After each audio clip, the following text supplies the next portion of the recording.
கலர்ஃபுல்லா ஆயிடுச்சு, வெளிச்சமா ஆயிட்டு நம்ம இந்த உலகத்துக்கு. ஆனா அப்படியே தான் இருக்கணும்.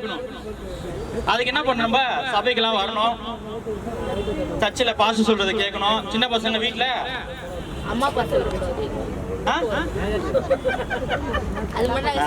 அது மட்டும் சைலண்ட், சவுண்டே வர மாட்டேங்குது. கலர் கேட்கும் போது ரொம்ப சவுண்ட் வந்து, சரிங்களா? ஆனா பிளாக் மாறினாலும் ஏசு நம்மள மன்னிச்சு என்ன பண்ணுவாரு? நம்ம லைஃப ஒயிட்டா மாத்துவாரா? ஏற்கனவே ஃபர்ஸ்ட் இந்த பிளாக் போயிட்டு என்ன ஆயிடும்? கலரா மாறிடும், சரிங்களா? ஆனா நம்ம கலர், நம்ம வாழ்க்கை வந்து கலரா இருக்கா? அது ஒரு இடத்துல மட்டும் அப்படி இருக்க கூடாது. வீட்டுல மட்டும், சர்ச்சில் வந்தா மட்டும் எல்லாரும் நல்ல பசங்களா இருப்பாங்க, வீட்டுக்கு போனா கெட்ட பசங்களா ஆயிடுவாங்க. அந்த மாதிரி கூட நம்ம என்ன பண்ணோம்?